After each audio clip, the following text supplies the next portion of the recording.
జగనన్న, నా పేరు సమీర్. నేను చాగల్మరి గ్రామం నుంచి వచ్చాను.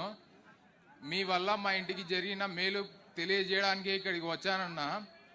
ముఖ్యంగా మా నాన్నకి 1998 డిఎస్సిలో ఉద్యోగం వచ్చింది. కానీ అప్పుడు టీడీపీ ప్రభుత్వంలో అవకతవకల వలన ఉద్యోగం ఇవ్వలేదన్న. కేవలం మా నాన్న మీ దివంగత ముఖ్యమంత్రి రాజశేఖర రెడ్డి గారి అభిమాని అయినందువల్లనే లిస్టులో పేరు తీసేశారన్న. అలాంటి కష్టకాలంలో రాజశేఖర రెడ్డి గారు 4% రిజర్వ్ ఇక్కడ అంత కూర్చుంటే కనపడతారబ్బా, అంత నిలబడి ఉన్నారు కాబట్టి ఎవరు కనపడడంలా. కూర్చోండి అన్న, అందరు కూర్చోండి దయచేసి. అంత కూర్చుంటే బాగా కనపడతారబ్బా. అంత కుర్చీలలో కూర్చోండి నా ఒకసారి. కూర్చుంటే అందరికి కనపడతారన్నా.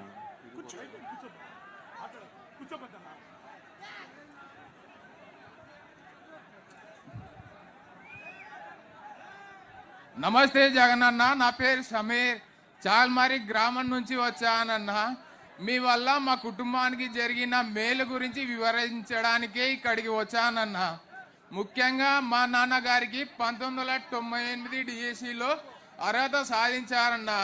కానీ టీడీపీ హయాంలో జరిగిన అవకతవకల వలన ఆ రోజు మా నాన్నకి ఉద్యోగం ఇవ్వలేదన్న. కేవలం దివంగత ముఖ్యమంత్రి వైఎస్ రాజశేఖర రెడ్డి గారి అభిమాని అయినందున ఆ రోజు మా నాన్న పేరు లిస్టుల నుంచి తీసేశారన్న. ఆర్థిక కష్టాల్లో ఉన్నప్పుడు దివంగత ముఖ్యమంత్రి వైఎస్ రాజశేఖర రెడ్డి గారు ముస్లింలకు 4% రిజర్వేషన్ అమలు చేశారన్న.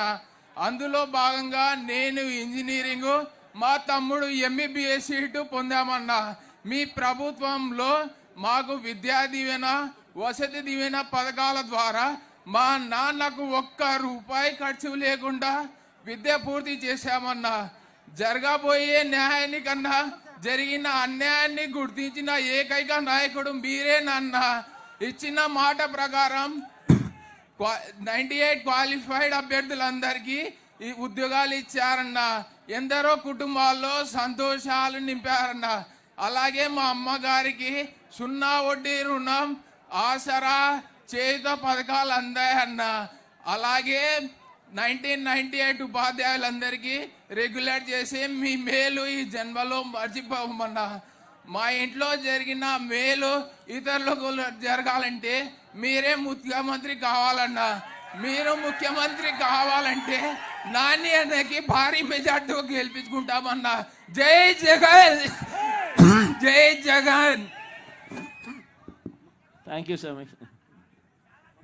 కూర్చోడబ్బా, వెనకాల ఉన్న వాళ్ళందరూ కూడా కూర్చోవాలన్నా. కూర్చుంటే అందరికి కనపడతారన్నా. కూర్చోవాలన్నా, వెనకాల ఉన్న వాళ్ళు కూడా కూర్చోవాలి.